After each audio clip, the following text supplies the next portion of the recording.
Jadi,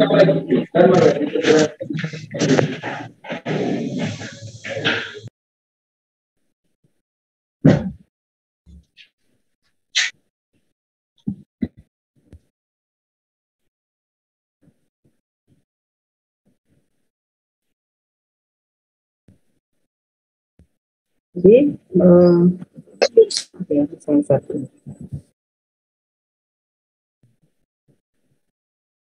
Ini ya. Jadi kemarin kita membahas tentang yaitu struktur baja atau balok. Jadi kenapa kok kita memulai dengan struktur baja seperti ini? Jadi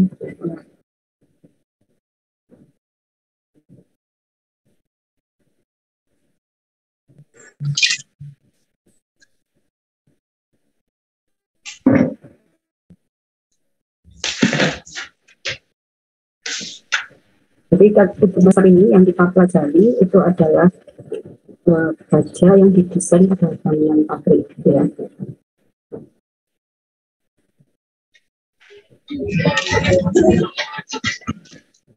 Di mana penggunaan struktur baja ini ideal untuk gudang atau bangunan pabrik. Selain ekonomis dan tahan lama, dia juga menyediakan solusi paling sederhana untuk desain bangunan yang membutuhkan ruang terbuka yang luas dan membutuhkan space kolom yang panjang. Kenapa kok kita memilih baja? Kemudian terdapat beberapa kategori tipe struktur pada bangunan baja atau pada bangunan gudang atau pabrik, yaitu portal frame dan portal truss. Jadi pada semester ini yang kita pelajari adalah portal frame, sedangkan pada portal truss itu trussnya sendiri yang sudah kita pelajari semester lalu. Kemudian di mana pada portal frame tersebut umumnya untuk panjang bentang antara 20 sampai 40 meter. Berarti kalau untuk panjang bentang kurang dari 20 meter, sebaiknya gunakan saja portal frame. Kemudian biasanya akan sementara untuk panjang bentang antara 40 sampai 70 meter, sebaiknya menggunakan tipe portal truss. Pada rangka portal atau portal frame yang umum digunakan adalah untuk bangunan bertingkat rendah yang terdiri dari kolom dan elemen horizontal yang dihubungkan oleh sambungan penahan momen, di mana struktur rangka portal atau portal frame tersebut juga bergantung pada tahanan bentur dari sambungan yang diperkuat oleh hounds yang sesuai atau yang telah dilakukan pendalaman bagian rafter. Jadi nanti saya perlihatkan mana yang hounds, mana yang rafter. Tiap tipe portal frame memiliki tipe masing-masing. Adapun tipe portal frame yang dimaksud adalah pertama adalah contohnya pitch roof portal, portal frame dengan lantai mezani, portal frame dengan lean-to, portal frame derek dengan kolom brick, monopitch portal frame, dan propped portal frame atau rangka portal dengan penumpang. Jadi contoh adalah pitch roof portal, di mana rangka portal atap bernada simetris bentang tunggal atau pitch roof portal. Dia biasanya memiliki ciri sebagai berikut: bentangnya antara 15 sampai 50 meter, ketinggian atap antara 5 sampai 10 meter, kemudian jarak portal antar bidang dari 5 sampai 8 meter. Hounds diberikan pada pertemuan kolom rafter atau rafter-rafter. Jadi ini yang dimaksud rafter. Di sini kolom, di sini hounds, di sini, atau di sini. Nah, inilah yang dimaksud dengan roof pitch portal.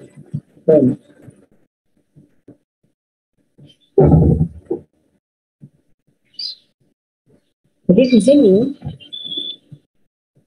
bentangnya di sini,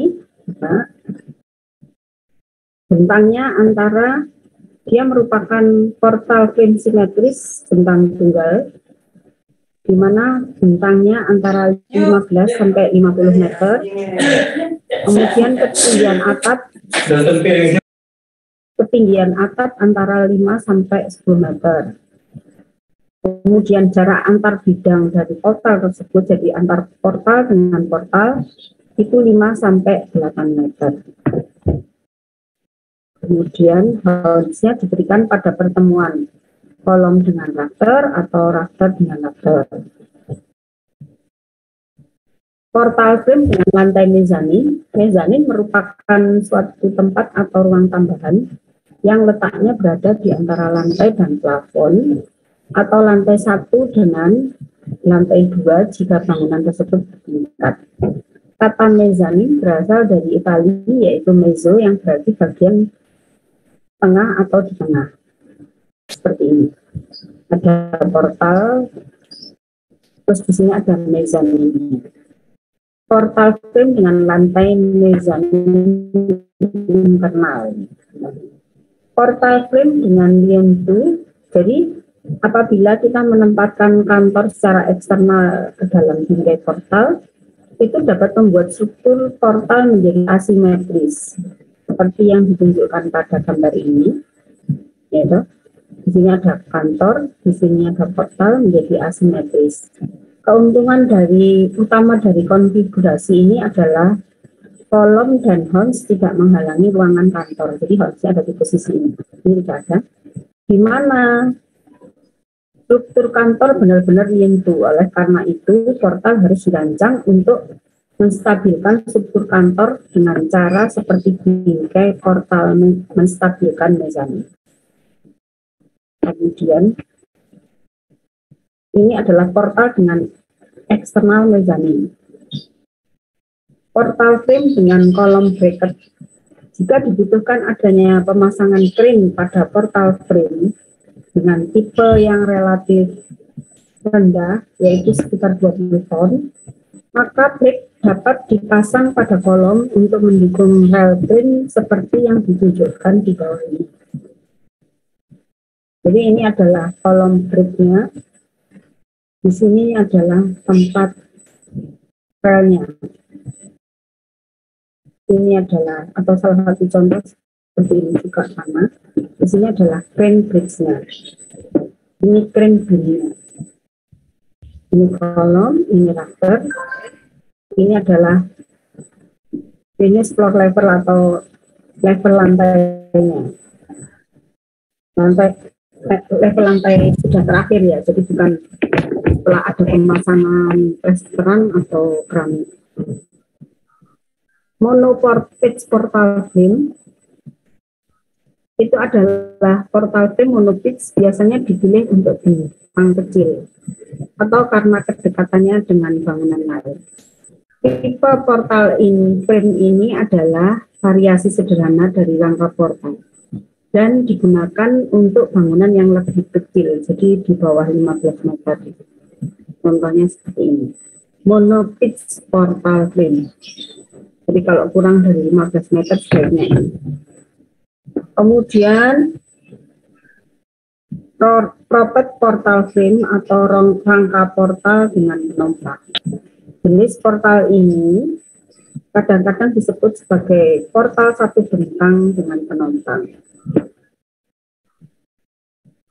Bentang portal frame ini memiliki ukuran yang lebih besar, lebih dari 30 meter, dan tidak memerlukan area bebas antar bentang. Jadi misalkan ada yang namanya penopang atau propet, di sini tidak masalah.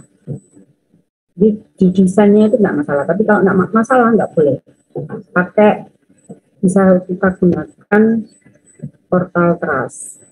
Portal yang disangga juga mengurangi ukuran rafter dan desakan horizontal.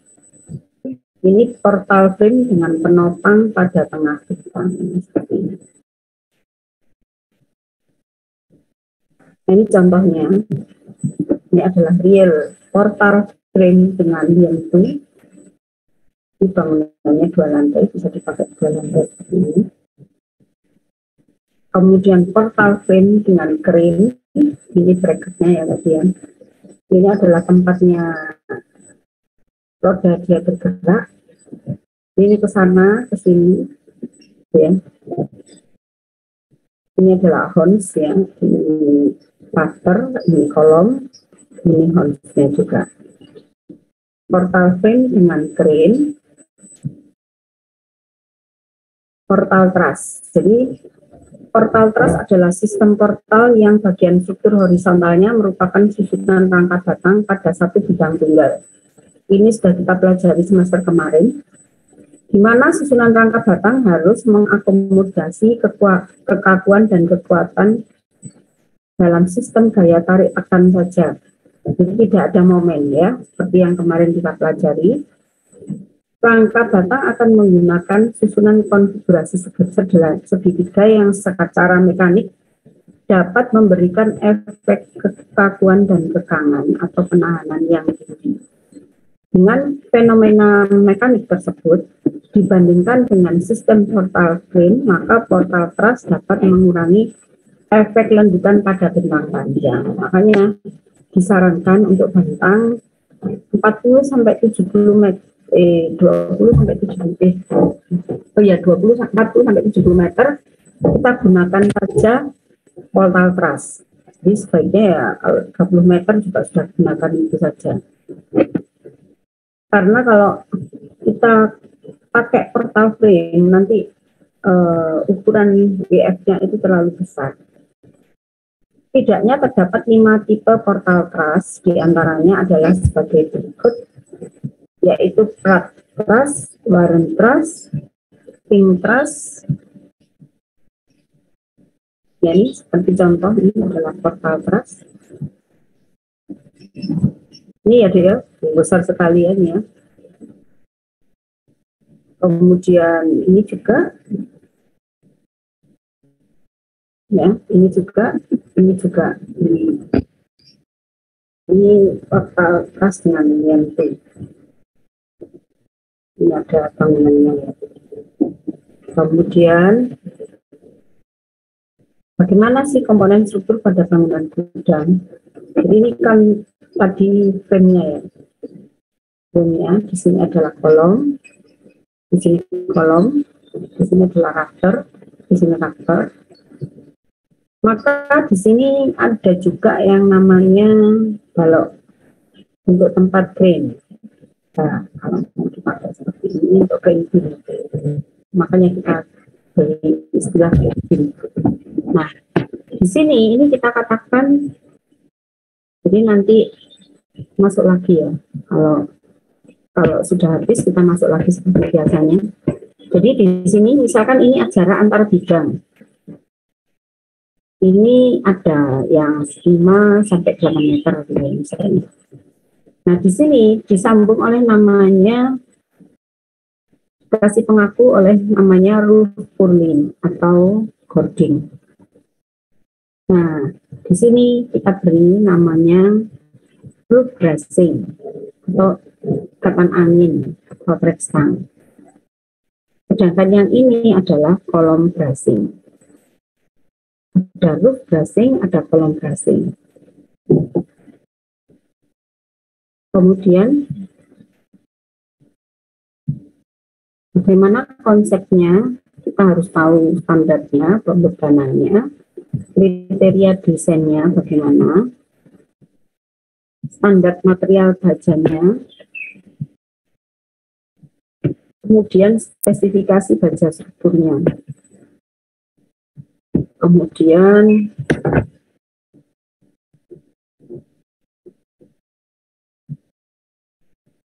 ada beban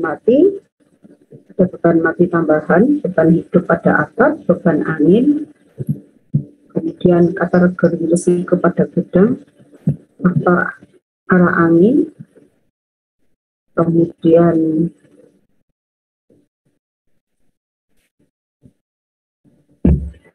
macam-macam ya. Jadi ini kita kalau kita gunakan dengan peraturan yang terbaru. Nah, yang saya berikan itu adalah peraturan tahun 2002. Nanti untuk semester depan yang ambil baca satu lagi sudah saya berikan peraturan yang terbaru. Jadi seperti itu cara awal ya. Jadi awal untuk, tetapi untuk tahan gempa ini tidak saya berikan. Jadi untuk semester 2 ini tidak saya berikan untuk unsur baca tahan gempa, karena kalau memang dibahas dia harus dibahas tersendiri. Nah, seperti itu. Nah, di sini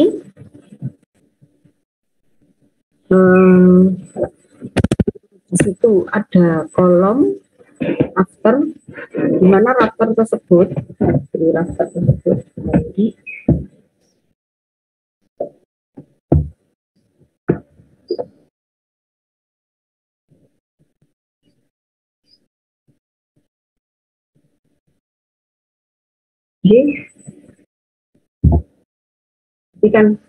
misalkan kita mendesain rafter ini.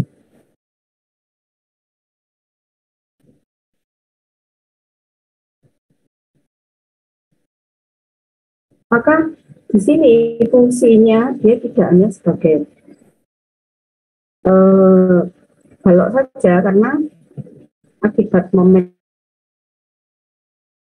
di sini, jadi setelah dihitung ya gaya-gayanya, maka akan timbul momen akan menyebabkan gaya-gaya. Sehingga di sini yang terjadi adalah selain momen akan terjadi gaya tarik maupun gaya tekan. Sehingga di sini ini yang dikatakan sebagai rafter. Ya. Kemudian yang di sini sebagai kolom pun juga dia mengalami momen. Selain itu dia mengalami gaya aksial. Sehingga di sini dia tidak berfungsi sebagai kolom saja, maka dia juga berfungsi sebagai balok. Sehingga inilah yang kita katakan sebagai struktur balok dan kolom. Nah, bagaimana untuk struktur ini kan nanti ada bagian.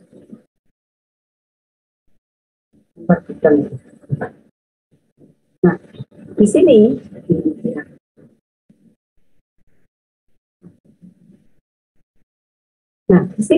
antar ini kan ada yang namanya boarding yang tadi saya tunjukkan itu. Nah, roof brushing atau boarding, kurulin ya, boarding. Di mana boarding ini dia benar-benar berfungsi sebagai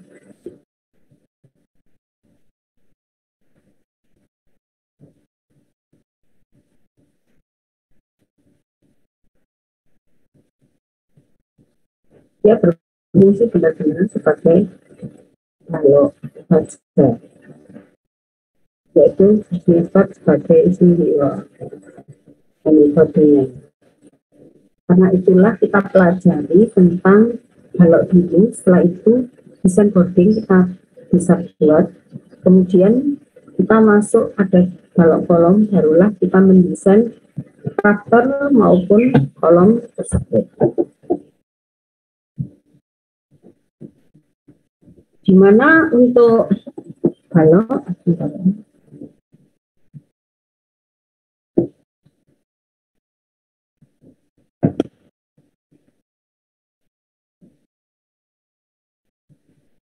dimana untuk tegangan lentur dia mempunyai rumus, yaitu FB sama dengan M dikalikan E dibagi IX. E-nya ini adalah jarak ini. Jarak tegak lurus garis netral ke titik serat yang ditinjau. Jadi kalau kita misalkan meninjau berapa tegangan E di sini, tegangan posisi di sini. Nah, kemudian mana posisi-posisinya, kalau misalkan suatu balok menerima beban, dia akan timbul momen. Maka pada saat awal, pembebanan awal, sehingga dia menghasilkan suatu tegangan, di mana tegangannya itu adalah kurang daripada Fa, tegangan, rumus tegangan.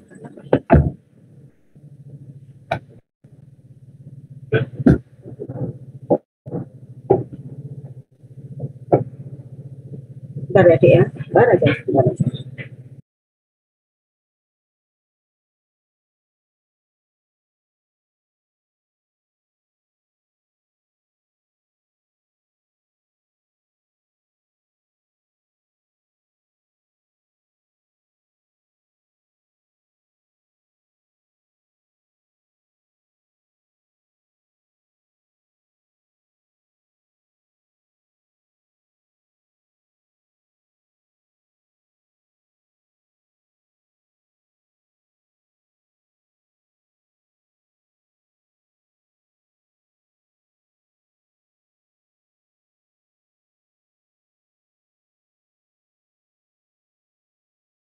Saya lanjutkan ya.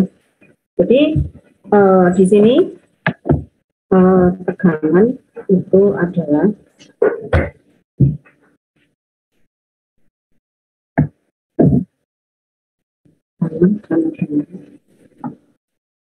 N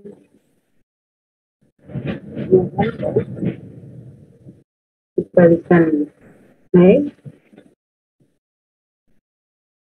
dibagi inersia.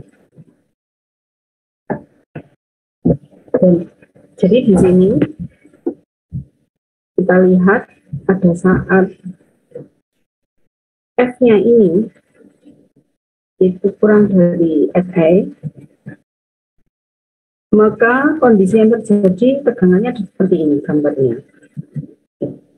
Nah, pada saat F-nya sama dengan Fa, tegangannya semakin besar ini. Nah, pada saat dia Fe atau kondisinya lebih sedikit, ini sudah mulai leleh ya di sini, sampai akhirnya leleh keseluruhan. Nah, ini kita gambarkan kondisinya seperti ini. Ini yang kita gambarkan sebagai pada posisi A sampai B itu yang dikatakan kondisi elastis, pada posisi B sampai dengan D itu adalah kondisi inelastis. Sedangkan pada posisi D itu adalah kondisi plastis.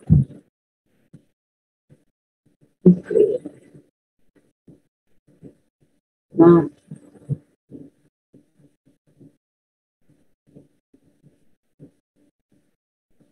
jadi di sini garis netral plastis membagi penampang menjadi dua area.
Halo.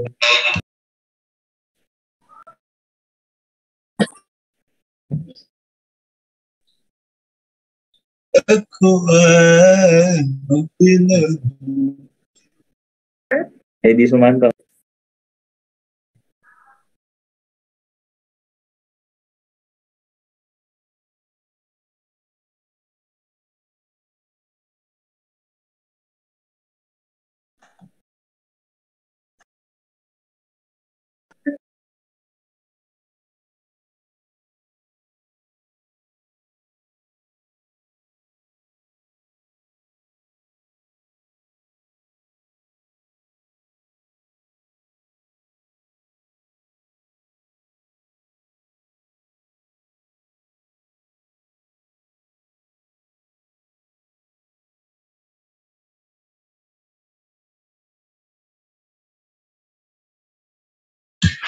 Are-are, ya kabar.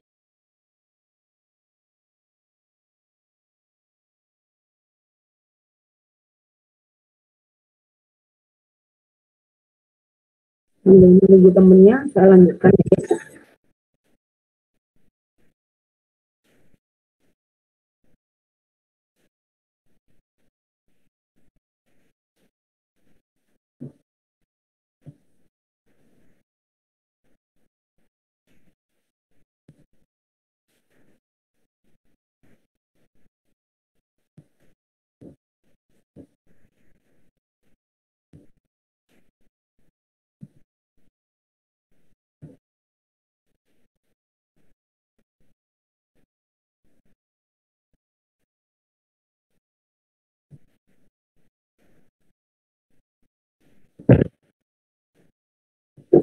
Jadi di sini ya garis netral pasti itu membagi penampang menjadi dua area yang sama, di mana untuk bentuk penampang yang simetris terhadap garis netral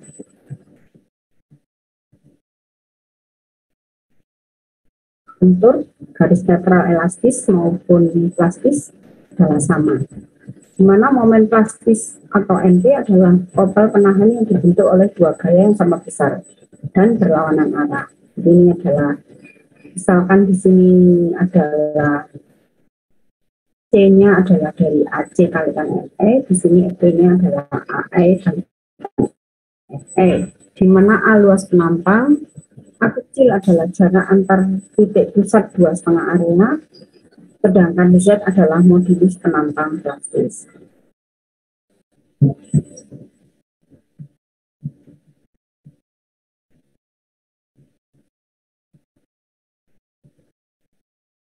Ini contohnya. Kemudian untuk kontrol penampang,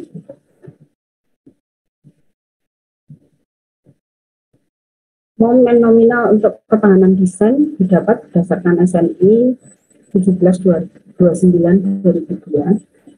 Balok dapat runtuh bila mencapai momen plastis atau mengalami kegagalan tekuk dari salah satu yang berikut ini, yaitu tekuk lokal sayap, bisa jadi tekuk lokal badan atau web lokal buckling, tekuk lokal sayap atau fling lokal buckling, tekuk torsi lateral atau lateral torsional buckling.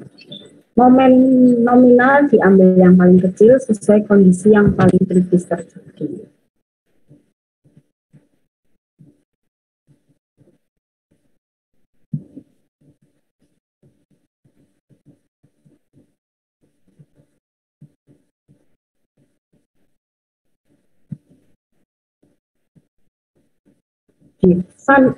Klasifikasi bentuk penampang sebagai kompak, non-kompak, dan langsing tergantung rasio harga dan tebal. Jadi misalkan pada elemen sayap kita kontrol df/2pf. df itu adalah ini ya. Tf itu adalah tebal flange. Itu apakah dia kurang dari lambda P, maka penampangnya dikatakan sebagai kompak. Di mana lambda P, cara mencarinya adalah 65 per akar Fe. Apabila kondisinya lambda itu berkisar lebih besar daripada lambda P, tapi lebih kecil dari lambda R, di mana lambda R-nya adalah 141 per akar Fe-10, maka di sini adalah penampangnya dianggap penampang non-kompak. Tetapi jika lambda yang terjadi itu adalah lebih besar daripada lambda R, atau maka di sini penampangnya dikatakan langsing. Itu di sayap ya. Tapi di badan itu juga sama, yaitu kita cek H per TW, TW adalah tebal badan, H-nya adalah tingginya. Dimana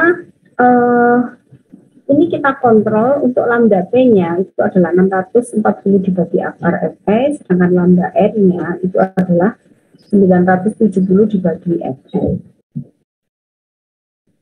Kategori didasarkan pada rasio lebar tebal terburuk dari penampang. Misalkan jika badan adalah kompak, Sedangkan sayap tidak kompak, maka penampang diklasifikasikan sebagai non-kompak. Nah, ini adalah contoh dimensi yang digunakan untuk mencari lambda. Ya, contohnya adalah ini BF, ini P-nya, PF, ini PW. Sedangkan hanya itu adalah ini ya, sudah dikurangi tebal daripada flange ditambah R-nya ini. Ya, berarti ini bagian yang lurus saja ya. Kemudian kalau misalkan ini adalah kanal, itu yang dimaksud TW adalah ini, TF ini. Sedangkan B-nya adalah ini. Kemudian kondisi seperti ini, berongga. TW-nya ini, TF-nya ini, B-nya ini, hanya ini. Sedangkan backup atau flat border, itu TW-nya ini, TF-nya ini, B-nya adalah ini, sedangkan HC-nya adalah ini.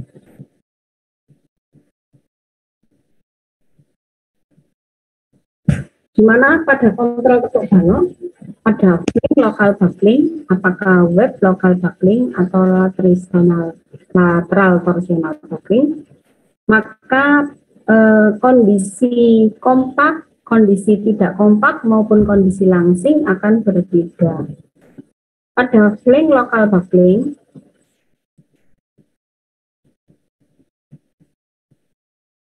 kondisi MP-nya itu sama dengan MN pada kondisi kompak, maka di sini MN-nya adalah FA kali Z.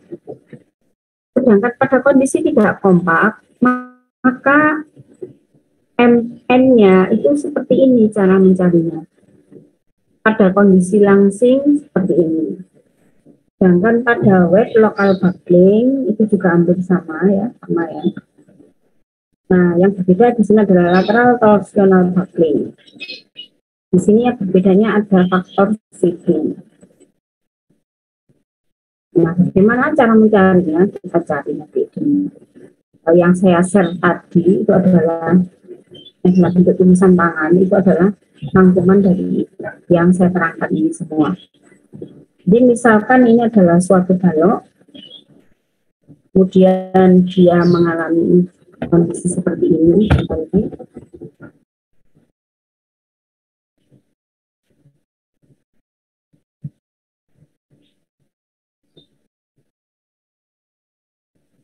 Ini terjadi pada posisi A, itu local buckling of wide plane B. Jadi, kemudian pada kondisi P itu adalah compression plane and web.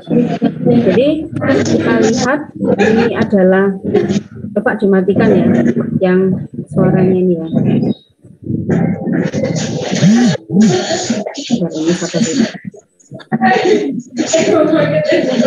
Tolong ya dimatikan.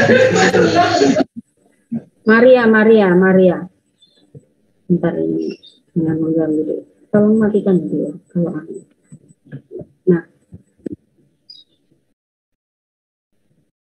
Nah, di sini kita lihat pada di sini pertama adalah terjadi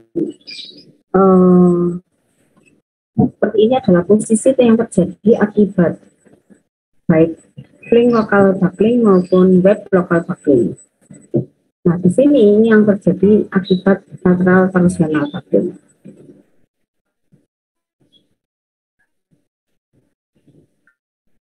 Jadi kelangsingan dari sayap untuk penampang ini adalah B per TF atau BF per 2 TF. Kemudian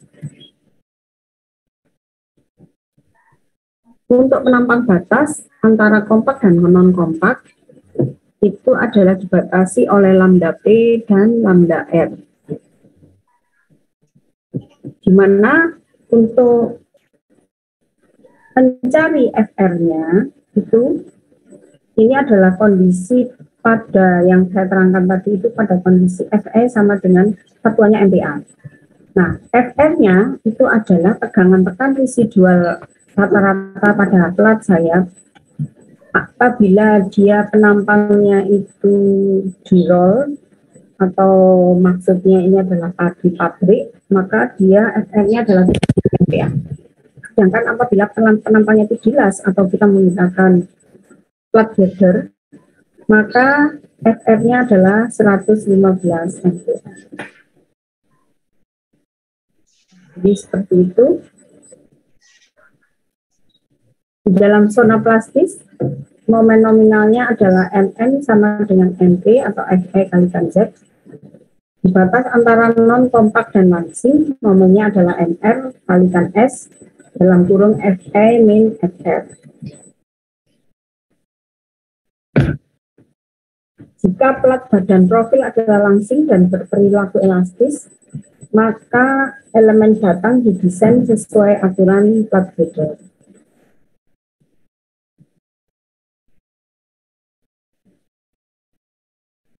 Ini tadi sudah saya berikan.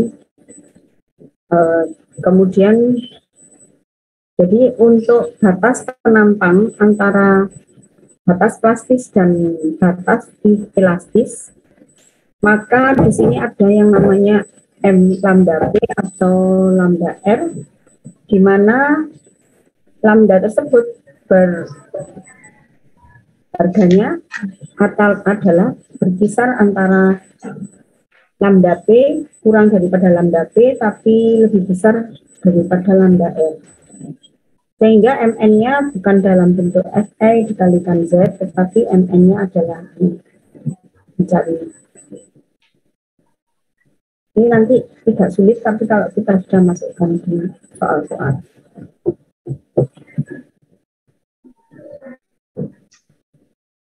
Nah, di sini ada lateral torsional buckling tools. Ini ada nilai LP dan nilai LR. Harganya berapa? LP dan LR itu tergantung bentuk daripada profil. Misalkan bentuk profilnya adalah profil BF atau kanal, maka dia seperti ini. Kemudian lateral torsional buckling rule atau MR-nya juga berbeda. Untuk bentuk WF dan kanal berbeda dengan bentuk yang lain.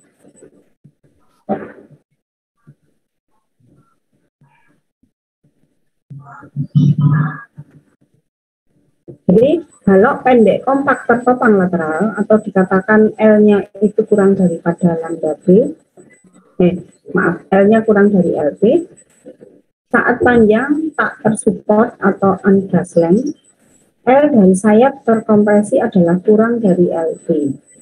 Maka momen nominal diambil sebesar MP dan analisa plastik diperbolehkan. Atau dikatakan Mn sama dengan MP, dengan MP-nya itu sama dengan Fe dikalikan Z, kurang daripada 1,5 F MA. Daerah plastik dibatasi dari kondisi balok dengan pengaku penuh terhadap teguk torsi, dengan L sama dengan 0 sampai dengan pengaku yang didefinisikan dengan LP. Yang kedua itu adalah kalau balok pendek. Nah, kalau balok bentang menengah, maka nilai L itu berkisar di atas LP tetapi kurang daripada LR.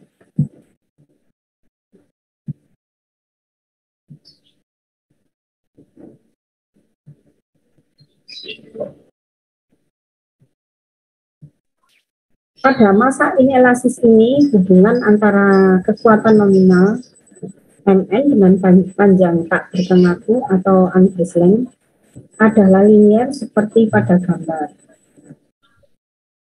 Dengan balok bentang panjang dengan LR lebih besar daripada L, ini terjadi perilaku yang terjadi adalah elastis.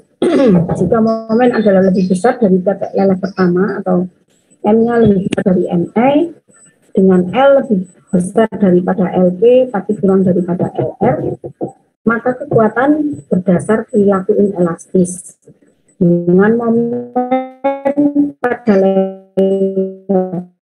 leleh per titik leleh pertama MR adalah ini. EF, tegangan lele pada sayap dikurangi FR, tegangan residu digantikan ST. Sedangkan momen kritis tekuk lateralnya adalah MCR. Untuk profil I dan kanal ganda, MCR-nya seperti ini. Sedangkan profil kotak kecil atau berongga, MCR-nya adalah seperti ini. Ini teorinya aja ya. Kalau sudah masuk di soal nggak sulit. Kemudian untuk pengangkangan lateral untuk profil I, panjang tak bertengaku batas antara plastis dan elastis, LP-nya adalah ini 1,76 RE dan seterusnya ini, dengan E dan FE dalam bentuk MPa.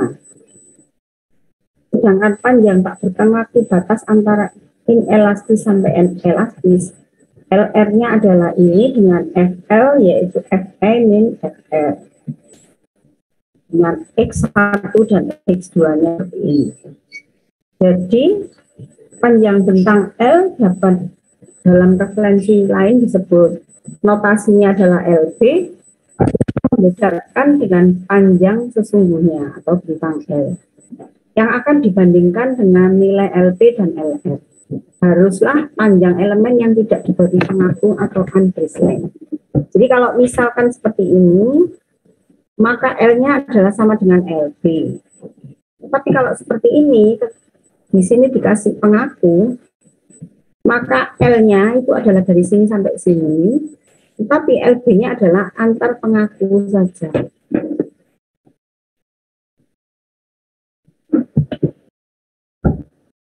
Kemudian, faktor distribusi momen atau CB, nilainya adalah ini semua, dengan catatan momen max adalah nilai absolut dari momen maksimum sepanjang bentang termasuk itu ujung. MA adalah nilai absolut dari momen di seperempat bentang. MB adalah nilai absolut dari momen di setengah bentang. MC adalah nilai absolut dari momen di 3/4 bentang. Jika momen lentur adalah seragam, maka harga CB adalah ini semua nilainya 1. Ini sebagai contoh ini.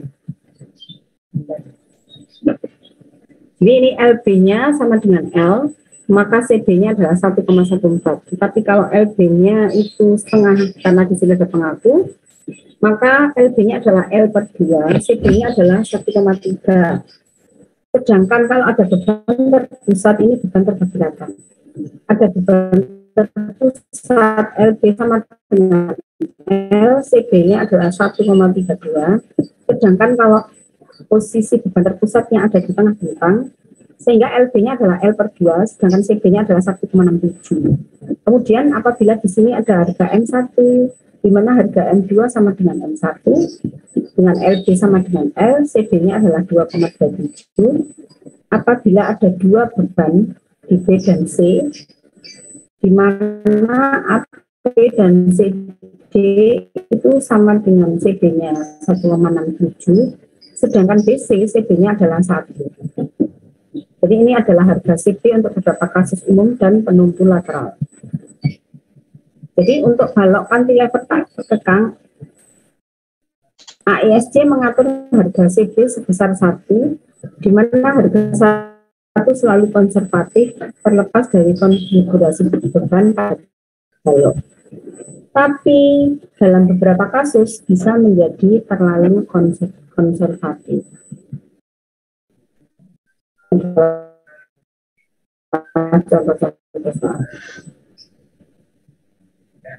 Pertanyaan sampai sini. Jadi ini kita dulu ya. Kita foto dulu. Kita foto, tolong videonya dinyalakan. Ya. Ini ada 3 halaman. 1, sudah siap ya, Dek? 1, 2, 3.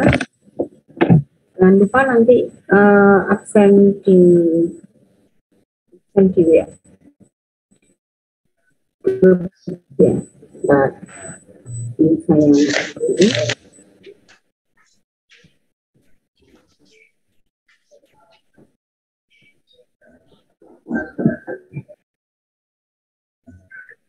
Nah, kita lanjutkan halaman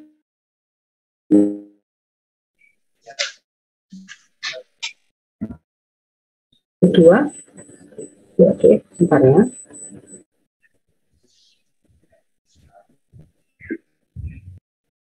Nah, ini halaman kedua. Sudah siap?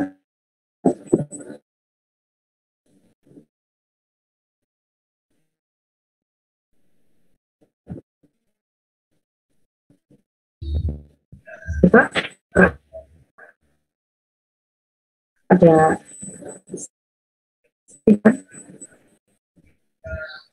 videonya bisa dinyalakan.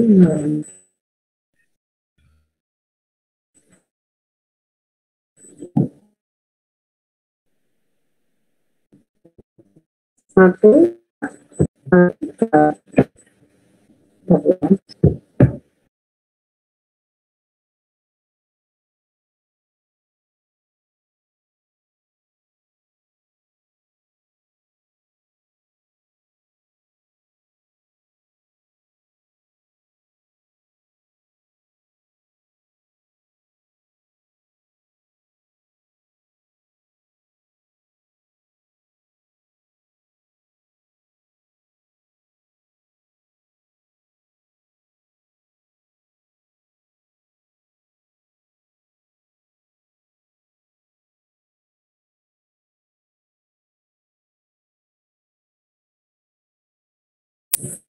Format book di mana tuh? ini satu,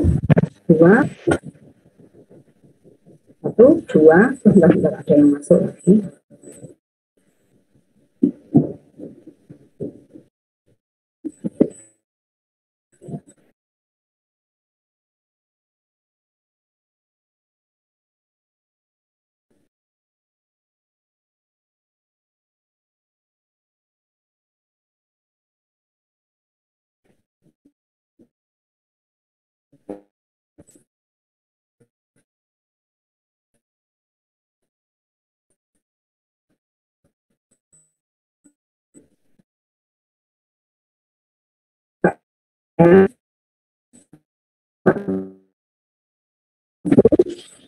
Dua, tiga,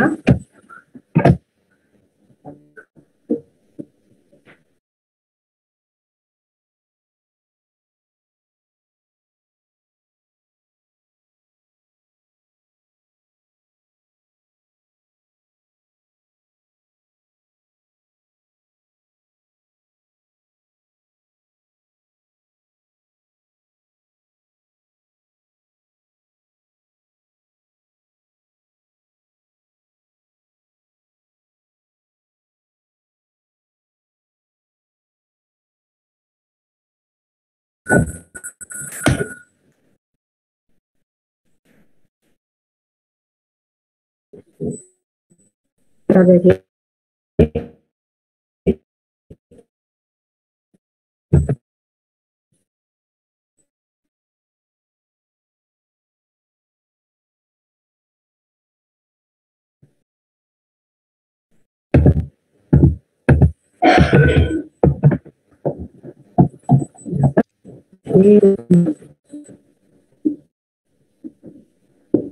Ini, halo,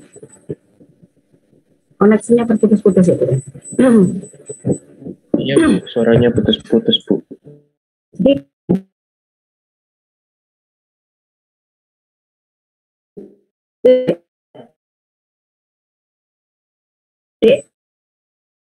ada pertanyaan? Belum ada, Bu. Belum ada, Bu. Tidak apa-apa. Belum ada, Bu. Ini ada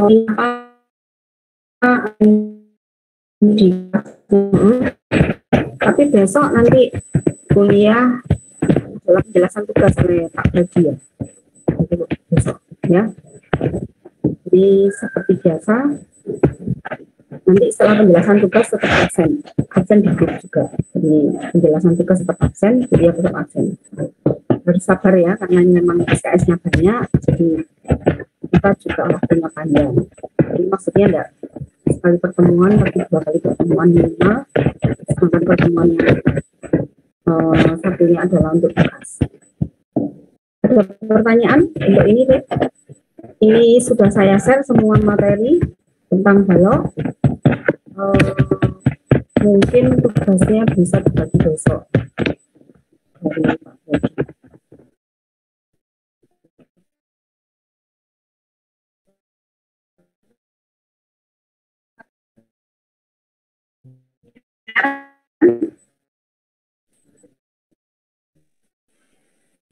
Kenapa ini homologi?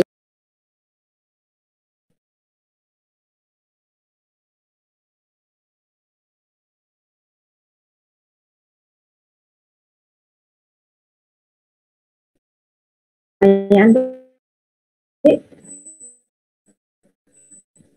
seperti biasa, jangan lupa tugas.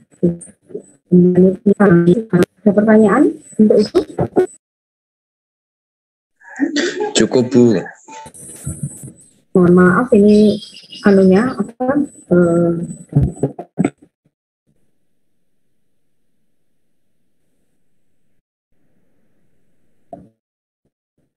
Baik. Ini terputus-putus. Kalau sudah ada pertanyaan, sampai ketemu ya. Selamat siang.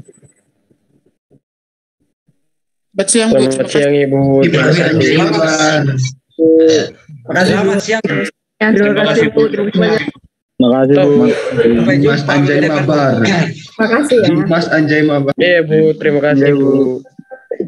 Halo, Toh.